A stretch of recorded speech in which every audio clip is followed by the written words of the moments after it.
Saludos a todos.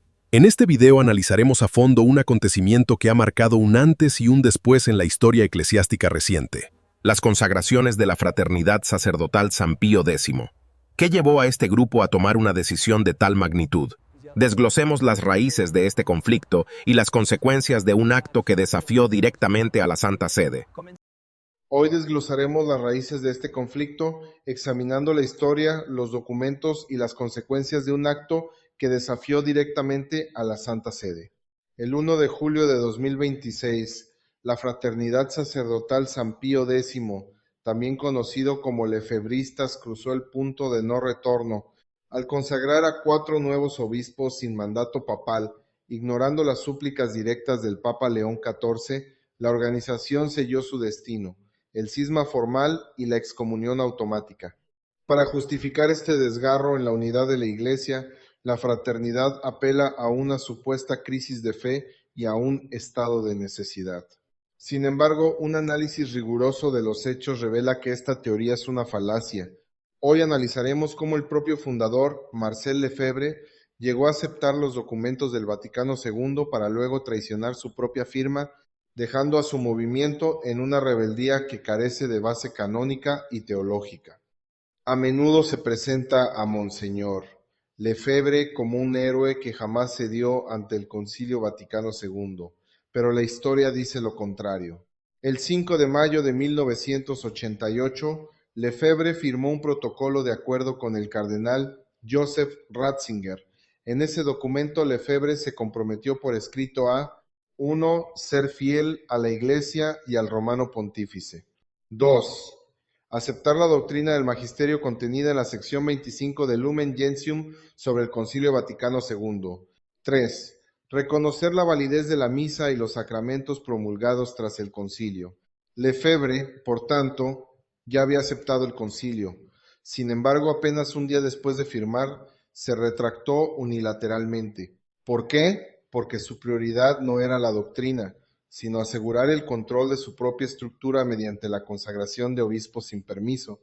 Esta contradicción demuestra que su resistencia no nació de una imposibilidad teológica, sino de una voluntad de desobediencia que invalidó su propia aceptación previa del magisterio. La fraternidad de sacerdotes sostiene que existe un estado de necesidad que les obliga a actuar al margen de la ley para salvar almas. Pero para la Iglesia, este argumento es teológica y jurídicamente defectuoso por 3 razones fundamentales. 1. La imposibilidad de invocar necesidad contra el Papa. El Papa es el garante supremo de la fe y la unidad. No se puede usar una supuesta crisis para desobedecer al mismo vicario de Cristo a quien se dice reconocer. Es una contradicción eclesiológica insalvable. 2. La falacia de la falta de gracia. Para que exista necesidad extrema, los fieles deberían estar privados de los medios de salvación. Pero la Iglesia sostiene que los sacramentos en las parroquias ordinarias son válidos, lícitos y están disponibles. 3. Negar esto es caer en una postura cercana a la herejía, al dudar de la presencia real de Cristo en la Eucaristía del rito ordinario. 4. Subjetividad contra objetividad. Los tradicionalistas usan un juicio privado para declarar una crisis mundial. Si cualquier obispo pudiera autootorgarse jurisdicción universal basándose en su propia interpretación, la Iglesia se fracturaría en cientos de sectas. 38 años después del primer cisma, la historia se repite. En 2026, la excusa del estado de necesidad volvió a activarse, pero esta vez motivada por la ansiedad institucional. Con la muerte del obispo Tisier de Mallerais en 2024 y la avanzada edad de Feiley y Galarreta, la fraternidad temió por la continuidad de su jerarquía paralela. En lugar de buscar una solución dentro de la Iglesia, como hicieron otros grupos tradicionales que sí se mantuvieron en comunión, la Fraternidad de Sacerdotes de Pío X eligió erigir un altar contra altar.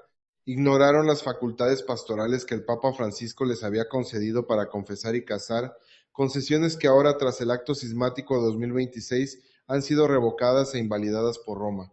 La respuesta del Papa León XIV fue fulminante. El decreto del 2 de julio declaró la excomunión latae sententia para los 6 obispos involucrados, pero el Vaticano fue más allá.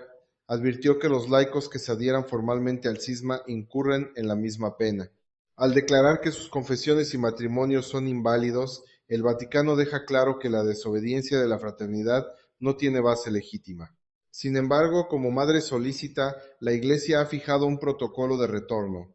Los sacerdotes que deseen volver deben aceptar explícitamente el Concilio Vaticano II y la legitimidad de la misa moderna, demostrando que la unidad no es negociable.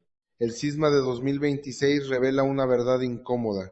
No se puede defender la tradición rompiendo con el sucesor de Pedro. La teoría del estado de necesidad ha demostrado ser una herramienta para justificar lo que teólogos llaman un sedevacantismo práctico.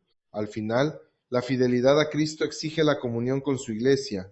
La puerta de Econe se ha cerrado por su propia voluntad, pero la de Roma permanece abierta para quienes deseen regresar a la verdadera unidad católica.